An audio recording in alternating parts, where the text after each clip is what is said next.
안녕하세요. 인생은 뿌린 대로 거두는 법이라는 걸 뼈저리게 체감한 40대 후반 남자입니다. 요즘 사람들은 개인주의가 굉장히 강한 것 같습니다. 이웃끼리 서로 돕고 살던 과거와 달리 요즘엔 서로에게 피해를 주지 않기에만 급급하죠.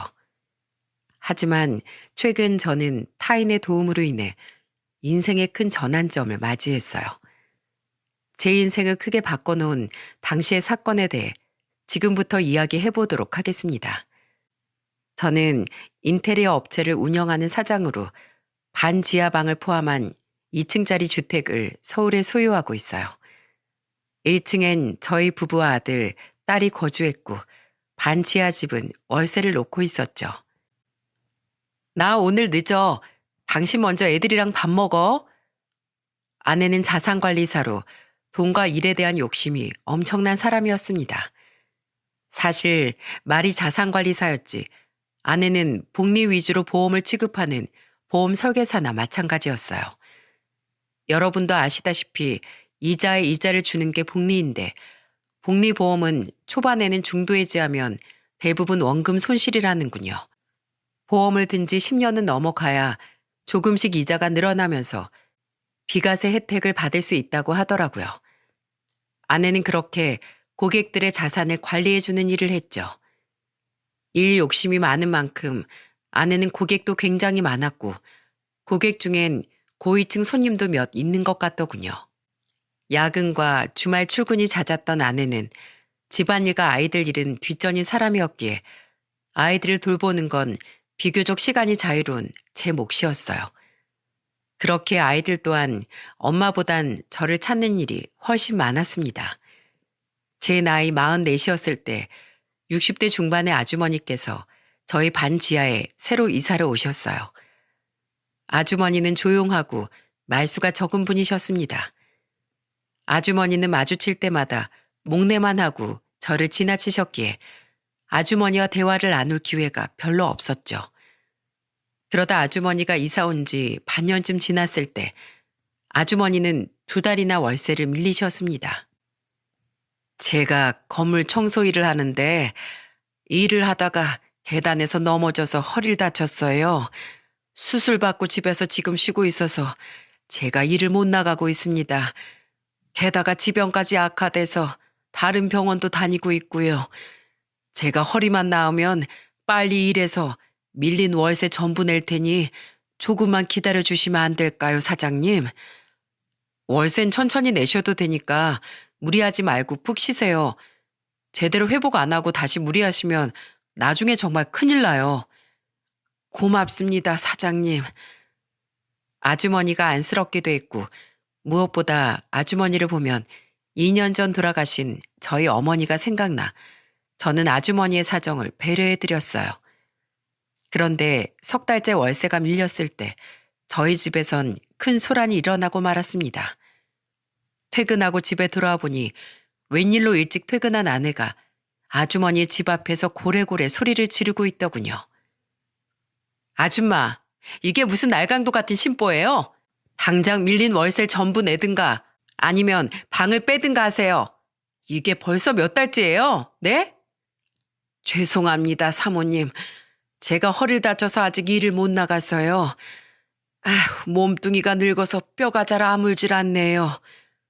그거야 아줌마 사정이죠. 우리 뭐 땅 파서 장사하는 줄 알아요? 월세 안 낼 거면 당장 방 빼세요. 우리도 손해가 이만저만이 아니라고요. 아내에게 아주머니의 사정에 대해 잘 설명했건만 돈 문제라면 눈이 뒤집어졌던 아내는 끝내 아주머니를 찾아간 모양이더라고요. 아주머니는 허리를 부여잡은 채 고개를 푹 숙이고 서 있었죠. 저는 얼른 그들에게 달려가 아내에게 화를 냈습니다. 당신 아무리 화가 나도 그렇지 어른한테 이게 무슨 무례한 짓이야? 지금 당장 그 월세 안 받는다고 우리가 뭐 굶어 죽기라도 해? 당신 이럴까 봐 내가 먼저 충분히 잘 설명해 줬잖아. 안 받는다는 것도 아니고 아주머니 사정 나아지면 그때 받자고. 당신 이렇게 무르게 나오니까 내가 나선 거야. 이 집이 아무리 당신 명의여도 아내인 나도 충분히 간섭할 권리 있어. 당신이 무슨 자선사업가야? 난 당신처럼 착한 사람이 아니라서 손해보는 건 딱 질색이야. 불쌍한 건 불쌍한 거고 받을 건 제때 받아야지. 아줌마, 다음 주까지 밀린 월세 다 안 내면 나 방 내놓을 거예요. 그리고 그동안 밀린 월세는 보증금에서 다 제하고 줄 거예요. 알아들었어요? 아내는 발을 쿵쾅대며 집으로 들어가 버렸습니다. 저는 한숨을 쉬며 아주머니에게 사과를 했어요. 아닙니다, 사장님. 오히려 저 때문에 난처하게 만들어드려서 죄송합니다. 아무래도 전 이 집에서 나가야 할 것 같네요.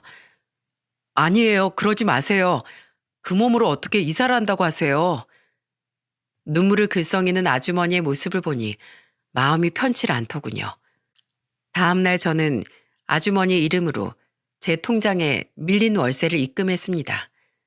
그리고 아내에게 아주머니가 월세를 냈다고 말하며 이체 내역을 확인시켜줬어요. 왜 이렇게까지 하는 거냐고 물으신다면 저는 아내의 성격을 알고 있기에 이 일로 아내와 더 이상 다투고 싶지 않았거든요. 게다가 저 또한 굉장히 가난했던 어린 시절이 있었기에 힘들게 살고 있는 아주머니의 사정이 남일처럼 느껴지지 않았죠. 다음 날 저는 아주머니를 찾아가 제가 대신 월세를 해결했으니 그 돈은 갚지 않아도 된다고 말씀드렸습니다. 아주머니는 당혹스럽고 미안한 표정으로 제게 물으시더군요. 아니, 대체 왜 제게 그렇게까지 해주시는 거예요? 저야 너무 감사하지만 제가 너무 염치 없고 죄송해서. 사실 저도 어릴 적에 무척 힘들게 살았거든요. 저희 식구는 부모님과 저, 그리고 남동생과 여동생 이렇게 5식구였는데 워낙에 가난해서 제가 고등학교 들어갈 때까지 딱 이만한 단칸방에서 온 식구가 살았어요. 그때 집주인분이 저희를 굉장히 많이 배려해주고 도와주셨어요. 그분 아니었으면 저희 가족은 진즉에 길바닥에 나앉았을지도 몰라요. 그래서 아주머니 일이 남일 같지 않더라고요. 게다가 아버지까지 제 나이 20살에 돌아가시는 바람에 어머니가 굉장히 고생을 많이 하셨는데 이제 겨우 좀 먹고 살만해져서 효도하고 살려 했더니 2년 전에 그만 암으로 어머니가 돌아가시고 말았어요. 아주머니를 보면 평생 힘들게만 살다 돌아가신 저희 어머니 생각이 많이 나더라고요. 그래서 제가 좋아서 도와드리는 거니까 너무 부담 갖지 말아주세요. 제 사연을 들은 아주머니는 제 손을 잡고 연신 고맙다며 눈물을 글썽이시더군요. 그때 제 눈에 아주머니의 가족 사진으로 보이는 사진 액자 하나가 보였습니다. 그곳엔 젊어 보이는 아주머니와 남편으로 보이는 아저씨, 그리고 아들 둘, 딸 1명이 환하게 웃고 있더군요. 사진을 보니 아주머니에겐 가족이 있는 것이 확실했건만 왜 지금은 이 단칸방에 혼자 살고 있는 건지 궁금해졌죠. 근데 아주머니, 실례가 안 된다면 왜 가족분들이랑 같이 안 사시는지 여쭤봐도 될까요? 한 번도 다른 가족분들이랑 왕래하는 걸 못 본 것 같아서요. 제 물음에 아주머니는 잠시 가족 사진을 바라보시더군요. 그리곤 이내 씁쓸한 표정으로 대답하셨죠. 뭐 대단한 사연은 없어요. 사람 사는 일이 다 거기서 거기죠. 남편은 7년 전에 사고로 세상을 떠났고 두 아들놈은 남편 유산이랑 제 재산을 있는 대로 다 뜯어가더이다. 그러다 3년 전에 큰아들은 뇌출혈로 먼저 죽었어요. 며느리란 것은 그 뒤로 나한테 전화 한 통 없더군요. 둘째 아들은 자식들 조기 유학시키겠다면서 아예 해외로 이민을 가버린 뒤엔 연락이 없고 그나마 착했던 막내딸은 어떤 놈팽이 같은 놈을 만나기에 반대했더니 아예 집을 나가버렸어요.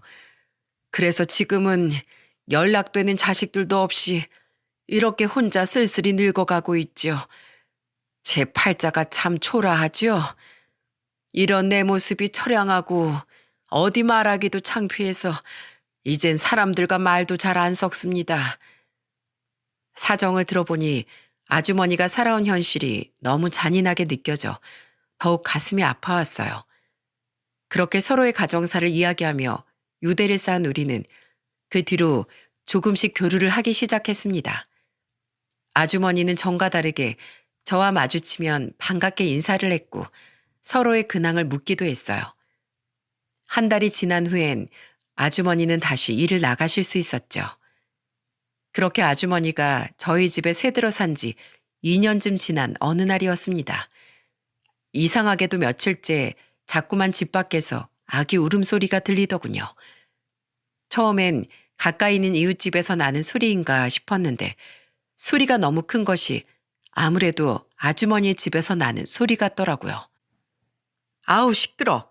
대체 뭐야? 하루 이틀도 아니고. 안 되겠어. 내가 직접 찾아가서 확인해 봐야지. 결국 참지 못한 아내는 잔뜩 짜증이 난 표정으로 아주머니의 집을 찾아갔습니다. 저 또한 대체 왜 아기 울음소리가 들리는지 궁금했기에 황급히 아내의 뒤를 따라갔죠.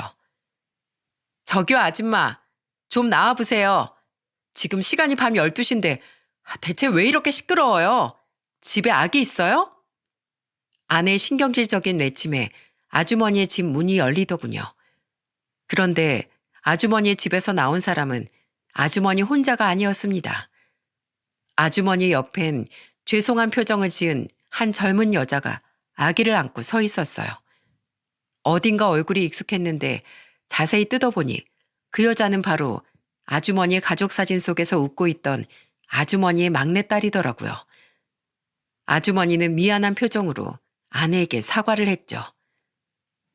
죄송합니다, 사모님. 사실 며칠 전에 제 막내딸이 집에 와서요. 애가 갈 곳이 없어서 지금 머물 곳이 저희 집밖에 없습니다. 손주는 최대한 제가 잘 달래서 조용히 시켜볼게요. 정말 죄송합니다. 그럼 지금 따님이랑 저 아기까지 같이 이 집에서 사시겠다는 거예요? 내가 진짜 어이가 없어서. 아줌마 이 집 혼자 살기로 하고 우리랑 계약한 거 아니에요? 지금 우리 큰애가 고등학생인데 애 공부는 어쩌라고 하루 종일 빽빽 울어댄 아기를 데리고 있겠다는 거예요? 며칠 안 된 지금도 애 울음소리 때문에 머리가 지끈거려 죽겠는데 당장 내보내던가 아니면 월세를 2배로 내던가 하세요. 2배요? 아내는 삿대질까지 하며 소리를 바락바락 지르더군요. 그럴수록 아기 울음소리는 점점 더 커졌고 아주머니의 딸의 고개는 더욱 푹 숙여져만 갔어요. 보다 못한 저는 아내를 타박했습니다. 여보, 우선 진정해. 방 하나에서 사는 건 똑같은데 무슨 월세를 2배로 내래. 그리고 갈 곳이 없다는데 저 갓난애를 데리고 사람을 어디로 나가라는 거야? 우리도 애들 키울 때 주위에서 배려 많이 받았잖아. 애가 우는 건 당연한 거지. 우리 옛날 시절 생각해서 우리가 배려하고 넘어가자고. 자자, 얼른 집으로 돌아가자. 여보! 저는 아내를 말리며 집으로 데리고 들어왔어요. 그리고 다음날 마주친 아주머니는 제게 전날엔 고마웠다고 말하며 울먹이는 목소리로 이렇게 말씀하시더군요. 제가 사장님 사모님께 참 염치가 없네요. 사실 우리 딸이 집을 나가서 제가 그렇게 반대했던 놈이랑 동거를 하다가 애를 덜컥 낳아버렸지 뭐예요.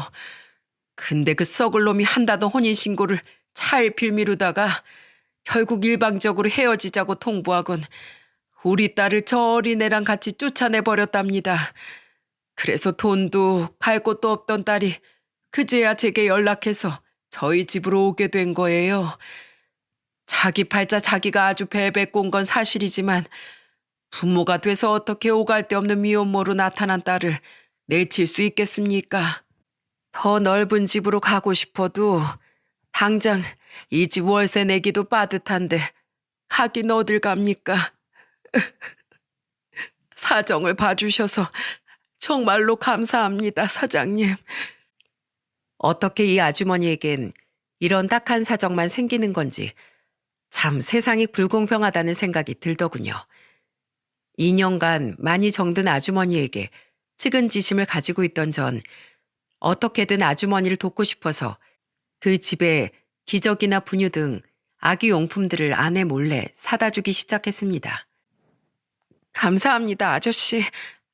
제가 이 은혜는 나중에 어떻게 해서든 꼭 갚을게요. 아주머니 말처럼 저와 17살 차이가 나던 아주머니의 딸은 참 순하고 착했습니다. 너무 순해 빠져서 그런 못된 놈에게 홀라당 넘어간 건가 싶을 정도로 말이죠. 아주머니의 딸은 새벽에 나가 점심에 일을 끝내고 집에 돌아오던 아주머니에게 아들을 맡기고 오후에 아르바이트를 나간다고 하더군요. 아주머니의 딸은 저를 마주칠 때마다 돈을 많이 벌면 꼭 신세를 갚겠다는 말을 연신 반복하더라고요.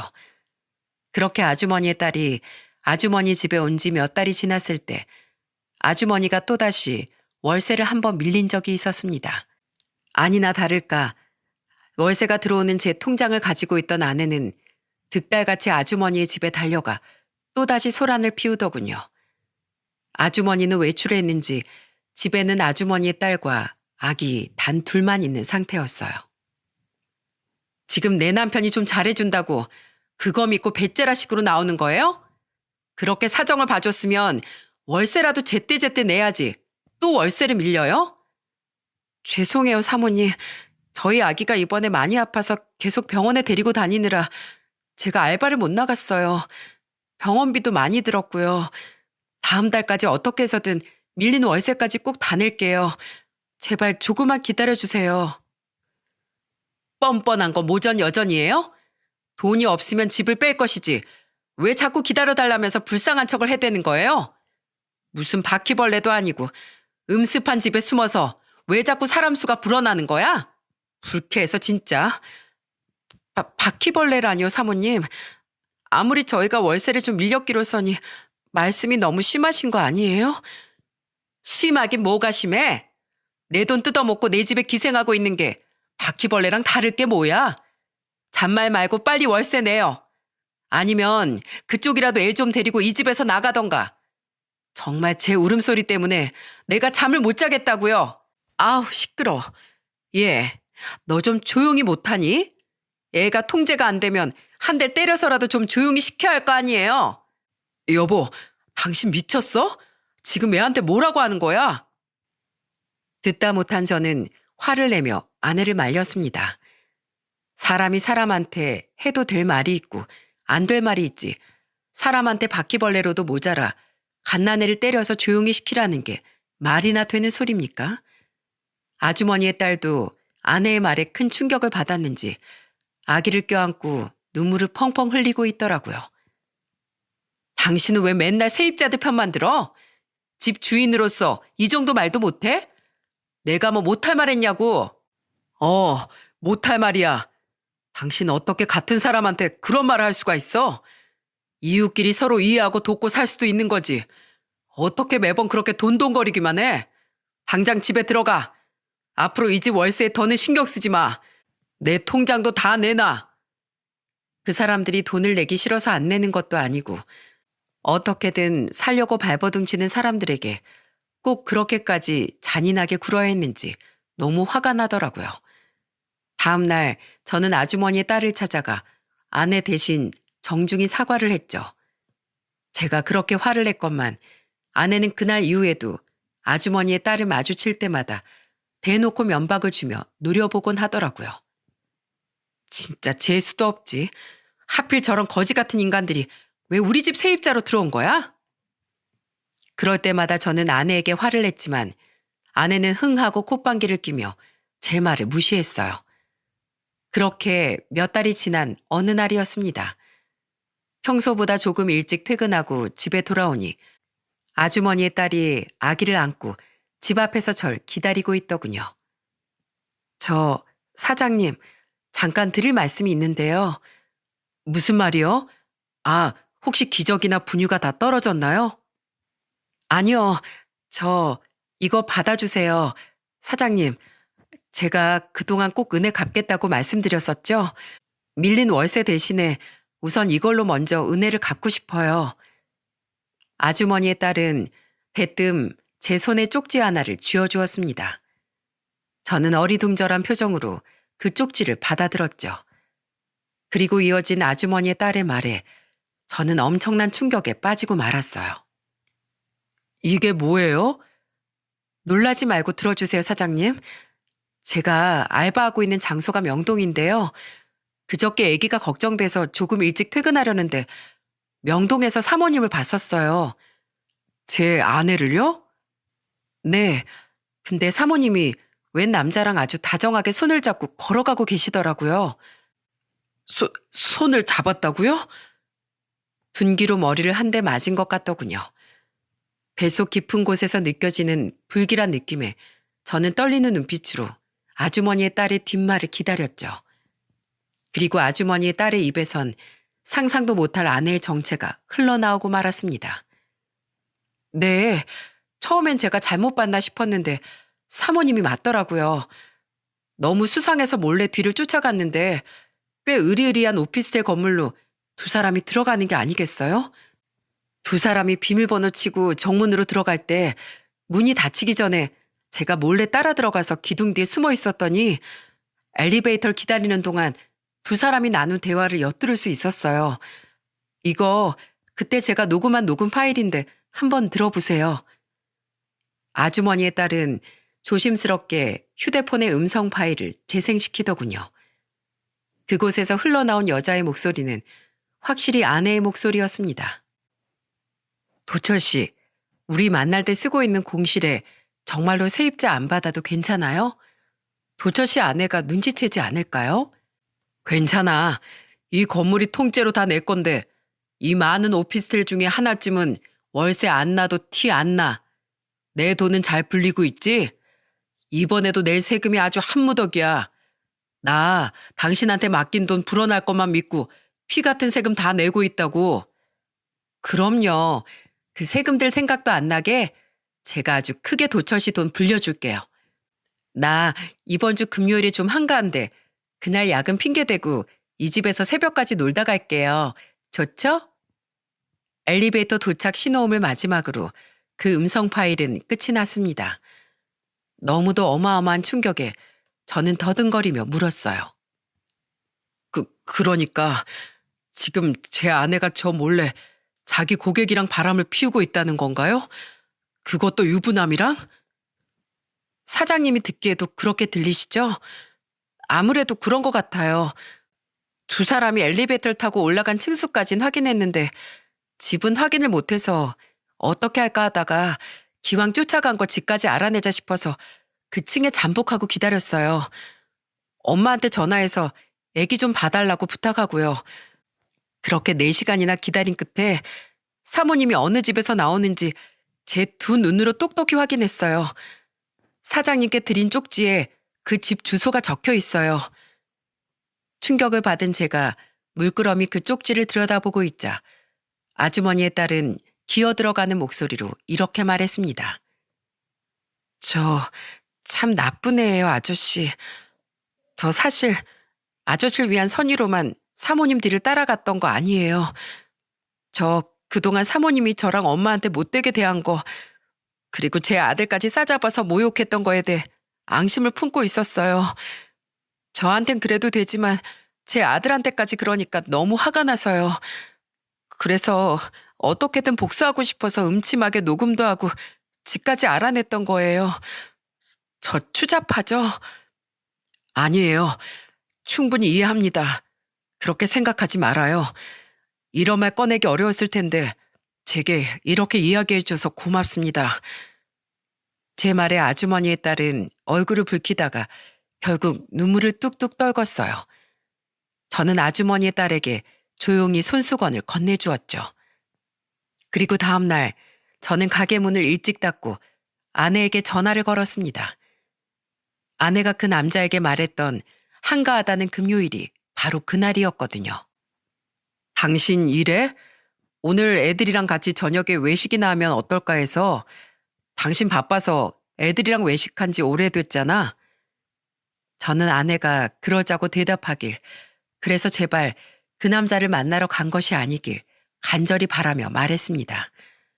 하지만 아내는 그런 제 마지막 희망을 산산조각 내버렸죠. 아, 나 오늘 일이 너무 많아. 아마 새벽은 돼야 들어갈 테니까 나 기다리지 말고 애들이랑 셋이서 저녁 맛있게 먹어. 저는 참담한 마음으로 전화를 끊었습니다. 그리곤 그 즉시 쪽지에 적힌 주소지로 차를 몰고 찾아갔죠. 부서진 제 희망을 거듭 비웃듯 그 건물의 지하 주차장엔 아내의 차가 버젓이 주차되어 있더군요. 저는 마음을 굳게 먹고 쪽지에 적힌 호수를 찾아가 초인종을 눌렀어요. 누구세요? 아내가 문을 연 순간 저는 현관문을 획 잡아당겨 문을 활짝 열고 성큼성큼 집 안으로 쳐들어갔습니다. 그리곤 재빠르게 방 한 칸, 거실 하나짜리 그 오피스텔 내부를 둘러보았죠. 가관도 그런 가관이 없더군요. 거실엔 아내와 그놈의 사진이 대문짝만하게 걸려 있었고 집안은 온통 신혼집처럼 아기자기하게 꾸며져 있었어요. 저는 망설임 없이 집 내부를 휴대폰으로 마구마구 찍어댔습니다. 그리곤 두 사람 몰래 녹음기를 켜고 휴대폰을 안주머니에 찔러 넣었죠. 모두 이혼할 때 증거로 사용하기 위해서 말이에요. 여보, 당신이 여긴 어떻게... 여보? 이 사람이 당신 남편이야? 소스라치게 놀란 아내는 황급히 저를 따라 들어왔어요. 여보라는 말에 아내의 상간남이 침실에서 불이 났게 달려나오더군요. 우습게도 두 사람은 커플 잠옷까지 사이좋게 입고 있더라고요. 당신이 내 아내랑 바람난 내 아내 고객이야? 커플 잠옷 꼬라지 봐라. 아주 둘이서 생쇼를 하고 살았네. 이 집은 뭐 거의 신혼집 아니야? 여보, 이 사람은 있지? 이게 어떻게 된 거냐면 변명할 생각하지도 마. 이미 다 알고 왔으니까. 그리고 둘이서 찍은 사진을 거실에 대문짝만하게 걸어놓고 커플 잠옷까지 입고 있는 마당에 대체 뭐라고 변명하려고? 뭐 화보 촬영이라도 하러 오셨어요? 제 말에 아내는 꿀먹은 벙어리처럼 아무 말도 못했습니다. 그 옆에 선 상간남은 누나를 마구 굴려대는 꼴이 어떻게든 빠져나가려 머리를 쥐어 짜내는 중인 듯 하더군요. 그 와중에 더 부하가 치밀었던 건 그 남자는 키가 크고 얼굴이 훤칠하지도 심지어 저보다 어려 보이지도 않았어요. 적어도 아내보다 10살은 좋게 더 많아 보였죠. 워낙에 돈을 밝히는 아내였으니 건물주라는 그 자식의 돈을 보고 만나고 있는 건가 싶었어요. 싸늘한 제 표정을 본 아내는 빠져나가긴 틀렸다 싶었는지 대뜸 무릎을 털썩 꿇고 빌기 시작했습니다. 여보, 내가 잘못했어. 나 이 사람이랑 몇 번 안 만났어. 그냥 워낙 큰 고객이라 친하게 지내다 보니까 내가 잠깐 정신이 나갔었나 봐. 그 몇 번을 얼마나 진하게 만났길래 이런 미래 장소까지 신혼집으로 꾸며놓냐? 어쩜 그렇게 끝까지 핑계댈 생각만 해? 그리고 당신도 유부남이지? 가정 있는 두 연놈이 겁도 없이 배우자들 뒤통수를 쳐? 집에서 피눈물을 흘릴 가족은 생각도 안 하고 눈앞에 쾌락에만 미쳐서 이런 짐승 같은 짓거리 저지르냐고. 나 너희 둘 다 가만 안 놔둘 거야. 너희들이 어떤 인간인지 만천하에 싹 다 까발려서 내가 받은 상처 곱절로 되돌려줄 거야. 이보세요. 우선 진정 좀 하세요. 네? 내가 어떻게 하면 눈 감아주겠습니까? 돈이라면 원하는 대로 줄 테니까 우리 지성인답게 대화로 해결합시다. 네? 대화? 대화 같은 소리 하고 있네. 지성이는 다 얼어 죽었냐? 지성인이라는 놈이 남의 아내를 가로채서 짐승처럼 붙어먹었어? 가정을 배신한 순간 너희 두 연놈은 지성인, 아니 인간이 아니라 짐승이 된 거야. 짐승을 사람답게 대하면 되냐? 짐승처럼 대해야지. 둘 다 두고 봐. 여보. 당신 남편 이 집 사진 찍었어. 우선 휴대폰부터 빼앗아 봐. 저는 있는 대로 소리를 질러대며 현관으로 향했습니다. 그러자 두 연놈은 제 휴대폰을 뺏으려 제게 달려들더군요. 저는 재빨리 몸을 피했어요. 그러자 우스꽝스럽게도 두 연놈은 서로 쾅하고 부딪히며 이마와 코를 부여잡고는 바닥을 대굴대굴 굴렀죠. 내 코. 아씨, 아파. 당신 남편 잡으랬더니 나한테 들이박으면 어떡해? 멍청한 여자야. 뭐? 멍청하다고? 말 다 했어 지금? 두 사람이 한심하게 바닥에 나뒹굴며 서로에게 욕짓거리를 하는 사이 저는 재빨리 그 집을 빠져나왔습니다. 그리곤 엘리베이터도 기다리지 않고 비상 계단으로 쏜살같이 내려와 차를 타고 집으로 돌아왔죠. 그리고 저는 집으로 돌아온 즉시 아내의 짐을 대충 싸서 대문 앞에 던져버렸습니다. 아빠, 왜 그래요? 오빠 좀 나와봐. 아빠, 무슨 일 있어요? 아들과 딸은 그런 제 행동을 보고 당황해서 어쩔 줄 모르더군요. 아무 말 없이 짐을 전부 내다 놓은 전 집으로 들어와 냉수를 벌컥벌컥 들이켜 뜨거워진 속을 달랬어요. 그렇게 조금 진정이 된 후에야 저는 아이들을 앞에 앉혀놓고 최대한 차분하게 상황을 설명해 주었죠. 어차피 시간을 끌고 숨겨봤자 16, 18살로 알 건 다 아는 두 아이를 납득시키지 못할 거라고 생각했거든요. 그럴 바엔 차라리 가감없이 상황을 솔직하게 털어놓고 아이들을 이해시키는 게 애들을 위한 일이라고 판단했어요. 아이들은 굉장히 놀란 것 같았지만 이내 인상을 쓰며 이러더군요. 생각해보면 별로 놀랍지도 않네요. 엄마가 언제 집에 붙어있던 적이 있었나요? 다른 남자랑 바람 안 났어도 이미 일이랑 눈 맞은 사람이 바로 엄마였는데요, 뭘. 오빠 말이 맞아요. 엄마가 언제 가족을 먼저 생각한 적 있었어요? 항상 가족은 뒷전이었는데. 엄만 항상 엄마 인생이 제일 먼저인 사람이잖아요. 우린 괜찮아요, 아빠. 오히려 아빠가 너무 놀랐을 텐데 아빤 괜찮은 거예요? 분명 자신들도 상처를 받았을 텐데 의젓하게 아빠인 저를 먼저 걱정해주는 아이들의 말에 그제야 눈물이 핑 돌더군요. 이렇게 사랑스러운 아이들을 두고 어떻게 바람을 피울 수가 있지 싶어 아내에 대한 분노의 불길이 더더욱 거세져만 갔죠. 여보, 문 좀 열어봐. 비밀번호는 또 언제 바꿨어? 밖에 짐은 다 뭐고. 여보, 우선 우리 집에서 얘기 좀 해. 어? 우리가 같이 산 세월이 얼만데 어떻게 내 얘기를 제대로 들어볼 생각도 한 번은 안 할 수가 있어.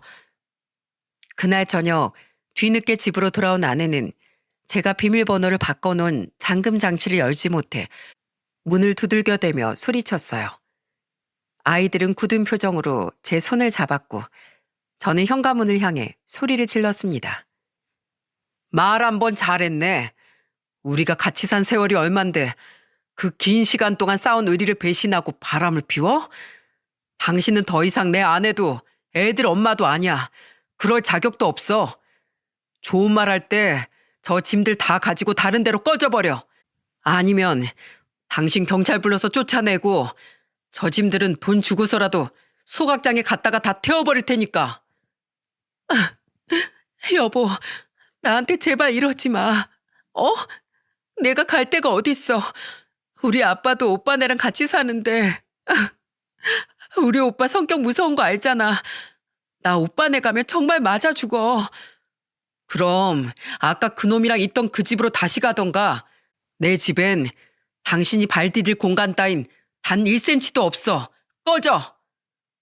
아내는 한참을 엉엉 울더니 30분 정도 지난 후엔 그놈의 집에 간 건지 어디로 갔는지 조용해지더군요. 조금 뒤에 나가보니 대문 앞에 던져놓은 짐들도 사라져 있더라고요. 밖이 조용해지길 기다렸는지 그제야 지하에 사시던 아주머니와 딸도 문을 열고 나왔는데 딸에게 이야기를 전해드렸는지 아주머니는 제 손을 잡고 눈물을 글썽이며 이렇게 말씀하셨어요. 우리 딸이 해준 얘기 때문에 괜한 분란이 일어난 건 아닌지 모르겠어요. 이렇게 좋은 분에게 왜 이런 일이 일어났을까요? 저는 괜찮아요. 그리고 괜한 분란이 아니라 아주머님 따님 덕분에 제가 큰 위기에서 벗어난 거예요. 아주머니 딸 아니었으면 전 언제까지고 이렇게 바보처럼 속고 살았겠죠. 정아 씨, 정말 고마워요. 아주머니 뒤에 서 있던 아주머니의 딸은 울적한 표정으로 제게 고개를 꾸벅 숙이더군요. 저는 주말 내내 정보를 알아보고 월요일이 되자마자 이혼 전문 변호사를 선임했습니다. 그리곤 변호사의 인맥을 통해 두 연놈에 대해 조금 더 알아봤더니 아주 가관이더군요. 상간남은 아내보다 무려 13살이나 많은 놈이었고 돈이 많은 처가 덕에 떵떵거리며 살고 있었더군요. 그 와중에 절세를 하고 싶어 알아보다가 아내를 만나게 되었던 것 같아요. 더 웃긴 건 두 사람이 눈이 맞았던 게 아니라 아내가 큰 재산을 가진 상간남을 고객으로 꼬시고자 처음부터 자산관리자 겸 애인 역할을 조건으로 내걸었다고 하네요. 아내란 사람이 이 정도까지 돈에 환장한 돈벌레인 줄은 정말 꿈에도 몰랐습니다. 이 정도면 아내가 그동안 많은 고객을 유치할 수 있었던 게 순전히 능력 때문만은 아니지 않았을까.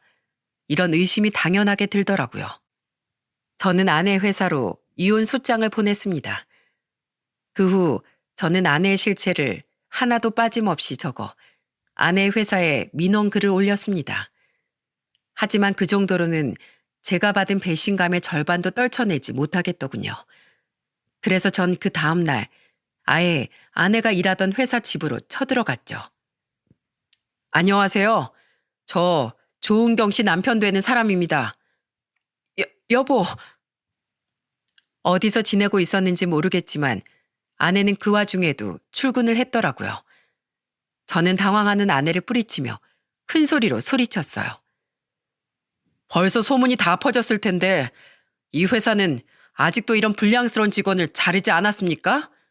몸으로 남자들 꼬셔서 고객들 모으고 유치하는 이런 사람을 그대로 회사에 둔다면 정직하게 일하는 다른 분들을 무시하는 처사 아닌가요? 이 회사는 방법이 어떻든 간에 고객만 잘 물어오면 다 묵인해 줍니까? 아이고, 사장님, 왜 이러십니까? 안 그래도 회사 내부에서 조은경 씨 처벌에 대해 논의 중입니다. 조금만 기다려주시면 저희가 징계 내용에 대해 직접 사장님께 통보해 드리겠습니다. 그러니까 이만 돌아가 주세요. 부탁드립니다. 그러자 아내의 상관처럼 보이는 중년의 남자가 제게 달려와 땀을 삐질삐질 흘리며 저를 설득하더군요. 이만하면 됐다 싶어 저는 그 남자에게 제 연락처를 남기고는 아내를 위아래로 훑어본 뒤 유유히 그 회사를 빠져나왔죠. 아내는 분하고 창피했는지 시뻘개진 눈으로 눈물을 뚝뚝 흘리고 있었어요. 그리고 전 그 남자의 건물 바로 앞에 아주 커다란 현수막을 걸었습니다. 자식이 둘이나 있는 남의 아내와 붙어먹은 건물주를 고발합니다. 이 건물은 불륜남녀의 미래 장소로 사용된 더러운 장소입니다. 현수막을 본 상간남은 보자마자 가위를 들고 나와 갈기갈기 잘라버리더군요. 하지만 제가 누굽니까? 바로 인테리어 업체 사장이 아닌가요? 그깟 현수막 몇 장 더 만드는 건 일도 아니었죠. 저는 매일같이 현수막을 새로 가져가 걸었습니다. 찢어져 있으면 다시 걸고 글씨가 담뱃불로 지져져 있으면 또 새로 바꿔 걸었죠. 당신 진짜 명예훼손으로 고소당하고 싶어? 해! 애초에 그깟 고소가 무서웠으면 이딴 일 시작하지도 않았어, 이 더러운 놈아. 자기 돈도 아니고 자기 처가 돈으로 떵떵거리며 사는 놈이 그 돈으로 바람을 피우고 싶었냐? 남자 망신은 너 같은 놈이 다 시키는 거야. 저는 정말로 고소가 털끝만큼도 무섭지 않았습니다.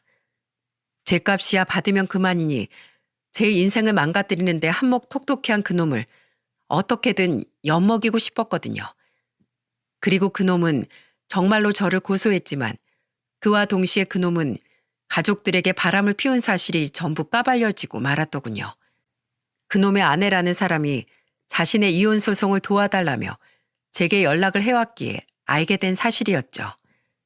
저는 명예훼손과 현수막 불법 설치로 벌금을 물게 되었습니다. 이미 목적을 달성했던 전 아주 가뿐한 마음으로 벌금을 냈습니다. 이후 아내의 상사는 제게 한 약속대로 아내의 처분에 대해 제게 알려주었습니다. 아내는 곧바로 회사에서 잘렸고 회사는 아내에게 피해보상 소송을 걸었다더군요. 조은경 씨의 다른 고객들이 조은경 씨 실체를 다 알게 되면서 전부 계약 해지를 요구했어요. 회사 입장에선 이미지 실추에다 큰 손해까지 입었으니 당연히 조은경 씨한테 배상액을 요구할 수밖에요. 게다가 조은경 씨 그동안 한 보험 계약에 대한 판매 수당들도 모조리 다 토해내야 해요. 보험 환수죠. 환수 금액에 손해배상 금액까지 다 하면 아마 물어낼 금액이 어마어마할 겁니다. 그렇게 돈 좋아하는 돈벌레가 막대한 금액을 물어내야 한다니 참으로 통쾌한 소식이 아닐 수 없었습니다. 그 와중에 이혼 소송은 계속 진행 중이었는데 저는 상관남과 아내에게 모두 따로 위자료 소송을 걸었어요. 그렇게 한창 소송들이 진행되던 와중에 아내에게서 전화가 한 통 걸려오더군요. 이혼에 관한 이야기인가 싶어 저는 전화를 받았는데 저는 그 통화에서 예상치 못한 통쾌함을 느끼게 되었습니다. 여보, 제발 위자료 소송이라도 좀 취소해줘. 나 사실 그동안 고객들 돈 조금씩 따로 뺏어 썼단 말이야. 어차피 나중에 불려주면 되니까 그 돈으로 사고 싶던 명품도 사고 고객들 선물도 샀는데 지금 그 돈들부터 다 메꿔야 되게 생겼어. 거기다가 그놈 아내한테 줄 위자료랑 보험 환수에 회사 피해 보상까지 해줘야 돼서 지금 대출을 다 땡겼어도 돈이 모자라. 그러니까 제발 위자료라도 좀 봐주라. 어? 나 이러다 진짜 길바닥에 나앉게 생겼어.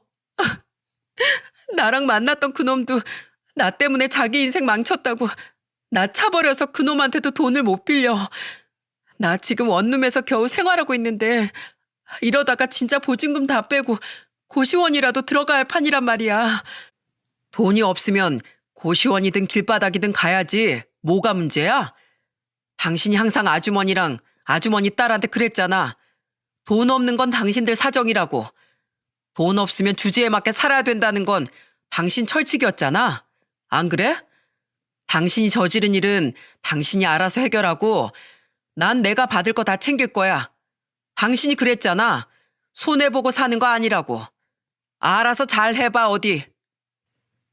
저는 그대로 전화를 뚝 끊어버렸습니다. 평소에 그렇게 돈 없는 사람들을 무시하고 갑질하더니 사람 일은 나중에 어떻게 될지 아무도 모르는 거라고 생각했죠. 그렇게 긴 이혼 소송 끝에 저는 유리한 재산 분할을 받고 이혼할 수 있었습니다. 그리고 아내와 상간남에게 위자료도 실컷 뜯어낼 수 있었어요. 그 뒤 얼마 지나지 않아 상간남의 아내가 제게 상간남의 최후도 이야기해 주더군요. 상간남은 자기 아내에게 이혼당하고 처가에서 지원받은 모든 걸 빼앗기고 전에 비하면 턱없이 적은 재산만 수중에 남길 수 있었다고 하네요. 아주 쌤통이었죠. 그리고 저는 감사의 의미로 아주머니와 아주머니의 딸에게 무상으로 2년의 월세 계약을 연장해 주었고 따로 두둑이 살해도 했습니다. 정아 씨 아니었으면 제가 그런 추악한 인간의 아내랍시고 데리고 살고 있는 줄 까맣게 모를 뻔했네요. 다시 한번 정말 감사드려요. 적지 않은 액수에 놀란 두 사람은 이러려고 은혜를 갚은 게 아니라며 살해금을 거절하더군요. 저는 그런 두 사람에게 제 인생을 구제해 준 값을 적게 치를 수 없다며 단호하게 말하곤 끝까지 돈을 건넸죠.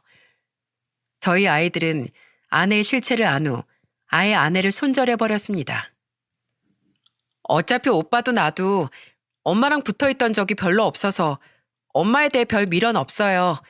우린 그저 아빠가 행복하기만 하면 돼요. 그런 아이들의 말에 제가 좋은 남편은 아니었을지언정 좋은 아빠이긴 했었구나 하는 생각에 마음이 뭉클해지더라고요. 엄마에 대해 심드렁했던 아이들과 달리 전 아내는 모든 걸 다 잃은 이제 와서야 자식들 생각이 났나 보더군요. 이혼한 지 몇 달이 지난 얼마 전 아내는 제가 전화를 받지 않자 제게 이렇게 문자를 보냈더라고요. 여보, 당신도 애들도 내 전화는 통 받질 않네. 애들이 나 안 보고 싶대? 난 애들 너무 보고 싶은데 지금 사는 고시원엔 창문도 없어서 하루 종일 너무 우울한 생각만 들어. 애들이라도 보면 숨이 좀 트일 것 같아. 제발 한 번만 애들 좀 보여주라. 애들에게 한창 엄마가 필요했던 시기엔 그렇게 밖으로만 놔돌더니 이제 와서 저렇게 후회해봤자 무슨 소용이랍니까? 그냥 문자를 무시할까 하다가 괜히 헛된 희망 때문에 전 아내가 계속 제게 연락을 할까봐 저는 간결하게 답장을 보내고 아예 전 아내의 연락처를 차단해버렸어요. 난 당신이 애들 봐도 상관없어. 근데 애들이 당신 얼굴 보기 싫대. 이제 알겠어?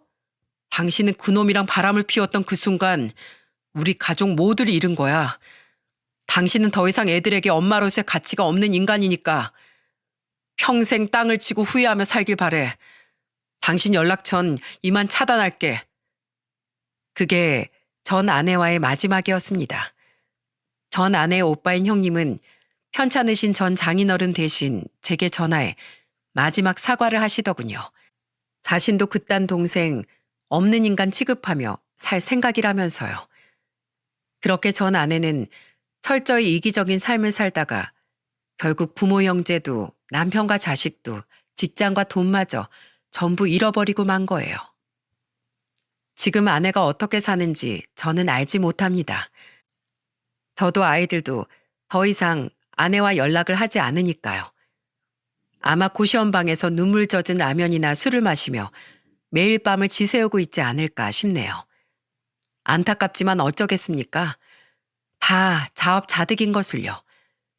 지금 아주머니와 아주머니의 딸 그리고 아기는 더없이 편안하게 살고 있습니다. 이제 눈치 주는 아내가 없으니 저와 아이들은 아기를 포함한 세 사람을 집으로 초대해 종종 저녁 식사도 하곤 합니다. 애들은 아주머니를 할머니라고 부르며 돌아가신 저희 어머니를 대하듯 존중하고 아주머니의 딸도 이모 이모하며 잘 따르곤 합니다. 엄마를 잃어버린 제 아이들과 외로움과 싸우던 두 사람, 그리고 저와 아기까지 우리 여섯은 서로를 의지하며 힘을 내서 열심히 살아가고 있답니다. 언제까지 세 사람이 저희 집에 새들어 살지 모르겠지만 세 사람이 더 좋은 집으로 이사가는 그날까지 저는 최선을 다해 도와줄 생각입니다. 저는 그들에게 은혜를 입은 사람이자 그들의 이웃이니까요. 단 한 가지 바람이 있다면 저희 아이들과 정아 씨의 아들이 훗날 지금을 떠올려 그들 또한 어려운 이웃들을 도우며 살아갔으면 좋겠다는 거예요. 여러분, 짧은 인생을 돌이켜보면 사람은 혼자서는 살아갈 수 없는 동물인 것 같아요. 저는 이 각박한 세상에서도 서로의 도움이 있어야지만 사람은 비로소 살아갈 수 있다는 말을 꼭 많은 분들께 전하고 싶어 이 사연을 보내게 되었습니다. 어린 시절 어려운 저희 집을 도와준 주인집 아저씨의 온정은 저를 인정 있는 사람으로 키웠고 그런 저는 또다시 아주머니와 아주머니의 딸을 도왔어요. 그리고 제 도움을 받은 아주머니의 딸은 결국 제 인생을 구해주었고요. 이렇듯 조그만 주위로 고개를 돌려보면 아직 우리는 수많은 온정 속에서 살아가고 있다는 사실을 깨달을 수 있더라고요. 그러니 여러분도 가끔씩은 주위를 둘러보고 또 여러분이 주위에 먼저 손길도 내밀며 모두 함께 따뜻한 세상을 만들어 나갔으면 좋겠습니다. 저는 언젠가 또다시 따뜻한 이웃의 손길로 여러분의 곁에 찾아갈게요. 감사합니다.